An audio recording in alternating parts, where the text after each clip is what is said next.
పాలిటిక్స్‌లా ఎప్పుడు ఏమైనా జరగొచ్చు. ఈళ్ళు రాజకీయాలలోకి రాకపోయినారు అనుకున్నోళ్ళు ఏకదం ఎంట్రీ ఇయ్యొచ్చు. సీఎం అయితా అని కలలు కన్న క్యాండిడేట్ పోటీ చేసిన 2 జాగాలలో ఓడిపోవచ్చు. పార్టీ పెట్టి నడుమిట్లనే కాదు నాతోనని కాడెత్తేసి పక్క పార్టీలా కలిపేయొచ్చు. హీరోలు జీరోలు కావచ్చు. సూపర్ స్టార్లు తుస్సు పటాకులు కావచ్చు.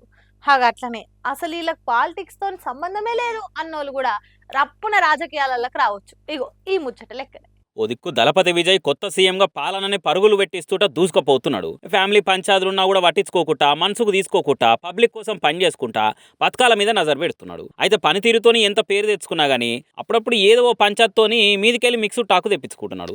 మొన్న హీరో అజిత్ వాళ్ళ అమ్మ చచ్చిపోతే వాళ్ళ ఇంటికి విజయ్ దెబ్బ దండ పట్టుకొని వచ్చిండు. సీఎం హోదాలో ఆయన వస్తే అదే కాన్వాయ్లో విజయ్ కార్లకెళ్ళి త్రిష దిగొచ్చే వరకలా ఆ ముచ్చట మీద మస్తు మంది తీరొక రకంగా మాట్లాడబట్టిరు. అరే అలకాలు పర్సనల్ గా ఏదని ఉండనిరా, ఓ సీఎం కాన్వాయ్లో ఆమె ఎట్లా వస్తుంది? ఆమెను సర్కార్ కాలాలు తిప్పేటందుకు విజయ్కి జనాలు ఓట్లేసింది అని అనుకుంటా సోషల్ మీడియాలో కామెంట్లు వేస్తున్నారు. మీదికెళ్ళి విజయ్ సీఎం అయినా గానీ సొంత కుటుంబాన్ని దూరం చేసుకున్నాడు, రచ్చ గెలిచిండు కానీ ఇంటే గెలవలేకపోయిండు అనుకుంటా నెగిటివ్ మాటలు కూడా నెత్తికోట అంటున్నారు. ఇగో ఇటువంటి వ్యతిరేక ప్రచారాలనే అస్త్రం చేసుకుందాం అనుకున్న ఆలోచన ఉందట బీజేపీ. ముళ్ళును ముళ్ళుతోనే తీయాలన్నట్టు విజయ్ మాజీ భార్యతోనే రాజకీయంగా చెక్కు పెట్టాలనే ఆలోచనతోనే ఆమెను పార్టీలకు తీసుకుందామన్న ప్లాన్ ఉందట బీజేపీ.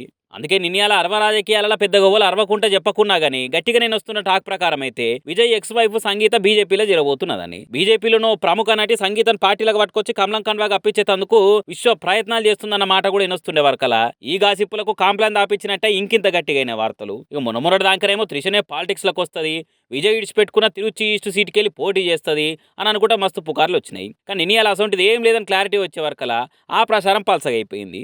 ఇప్పుడు విజయ్ భార్యని నేషనల్ పార్టీలకు పట్టుకొచ్చి తమిళనాడులో కమలాన్ని ఇంత ఎగురు పెట్టాలన్న ఆలోచనలో బీజేపీ ఉందనుకుంటా కొత్త పుకార్పురుడు పోసుకున్నది. ఏమో రాజకీయాల ఎప్పుడు ఏదైనా జరగవచ్చు అని చూసుడా, లేకుంటే రోజుకో తిరినొచ్చే వార్తల లెక్కన ఇదో ముచ్చటనా అనే చూడాలిగా.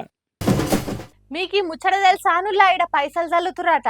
ఆగో పైసలు చల్లుడేంది, పుక్కట్ల రూపాయి ఇయ్యనీకనే చేస్తారు. గసంటిది పైసలు చల్లుడేంది, పోయి పైసకు పానాలు ఇచ్చే మనుషులు అని షాక్ అవుతుర్రా. మరి ఇచ్చేది మనుషులు కాదు కదా, బొమ్మ వేస్తే పురాగిరికైతుంది పాన్రి.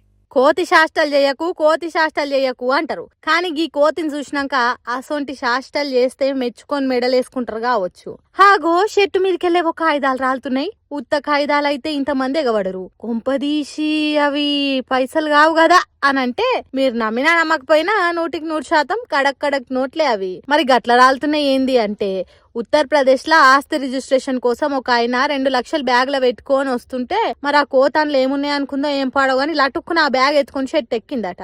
లోపల తినేటి ఏమన్నా ఉన్నాయా అని దోలాడుకుంటా ఆ బ్యాగులున్న నోట్లను ఇట్లా షిత్తు కాగితాలు లెక్క వారేస్తుంటే కిందున్నోళ్ళంతా చూసి దొరికిందే ముక్క దేవకుమార అన్నట్టు ఎగబడి ఏరుకున్నారు. చూసి ఉన్న పైసలు అన్ని వారేసి దాని కడుపు నిండా నీకు ఏం దొరకకపోయేసరికి బ్యాగ్ ఆడ వారేసి అవతల పడ్డది. ఇదంతా వీడియో తీసి సోషల్ మీడియాలో పెడితే కొందరు ఆ అన్న పరిస్థితిని చూసి అయ్యో అని అంటే, ఇంకొందరేమో దాని కడుపు నింపుకుందామని చేసిన పనిలా ఒకళ్ళ కడుపు కొట్టింది, ఇంకొందరు కడుపు నింపింది అని పట్టిర్రు. ఇక పైసలు తీసుకున్నోళ్ళే మానవత్వంతోని ఏరుకున్నట్టు పాపం ఆ బ్యాగ్ ఓనర్ కి ఇస్తే మంచి పని చేసిన వాళ్ళు అవుతారు. ఇక వెనకసిరి ఏమైందో ఏమో తెలియదు గాని కోతి శాస్త్రాలే అని ఉత్తగానే అనలేరు పెద్దలు. ఏమంటారులా?